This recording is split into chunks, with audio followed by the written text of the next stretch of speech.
Hello everyone, welcome back my YouTube channel. So ngayon guys, dumating yung order ko sa online. Yung order ko ay yung roller breed. So na maliit yan.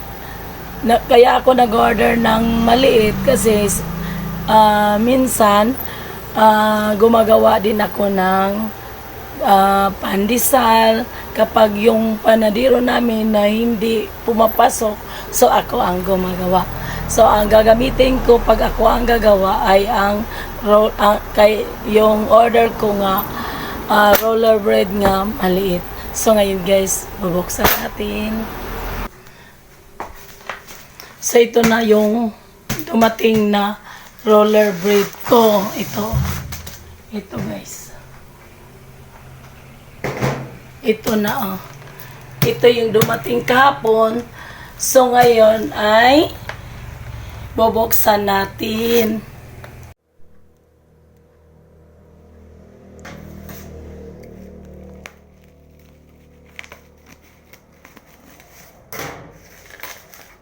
Ito na yung roller bread. Yung in-order kong maliit na roller bread, pwede kong gamitin kasi maliit. So, pag ako ang gumagawa ng tinapay, hindi naman ingon nga marami ang gagawin ko. So, pag ako ang gagawa kasi wala yung panadero namin, minsan hindi pumapasok yung panadero, so ako ang gagawa sa aking tinapay.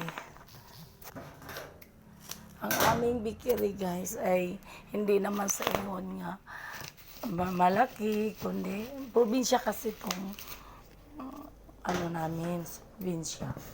Kaya yun.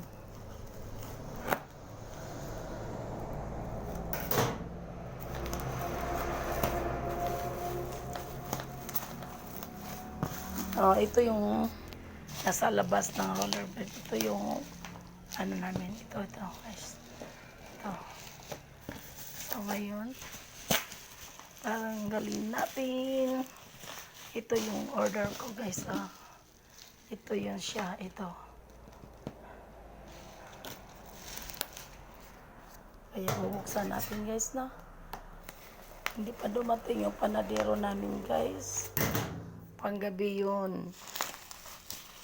Hanggang umaga. Kaya pagising namin ay nakaready na ang mga pan na ginagawa niya for display, pang display sa umaga. So ngayon, uwian na kasi siya ngayon guys kasi hindi na kami pumapayag ng stay-in siya. Dati nag-stay-in siya. So ngayon, hindi na kami pumapayag ng mag-stay-in kasi wala namang ginagawa kundi matulog lang siya sa maghapon. So, kasi panggabi nga ang pasok niya. So, nag-decide kami na uwi na lang siya. Ang sweldo niya ay $450 a day. Ayan.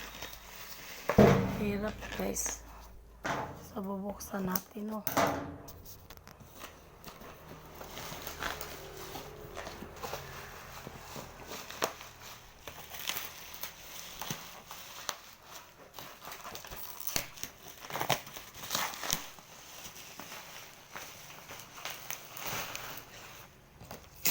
roller bread.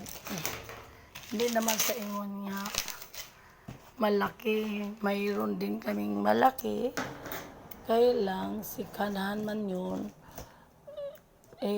ang gusto ko, maliit. Kasi, pwede kong gamitin.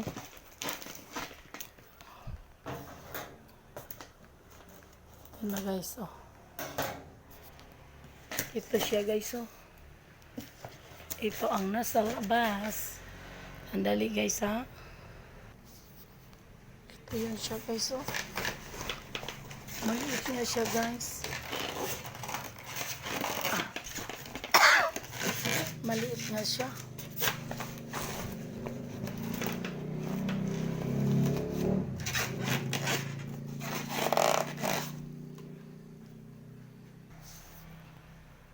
Ito na guys, oh.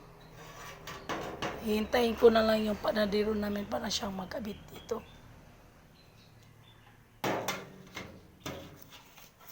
Ito guys. Ang kakabit namin dito. May damage pa ang konti. Yan. Okay guys, yan na lang guys. Hintayin ko na lang yung aming panadero para siyang magkabit. Okay, thank you guys.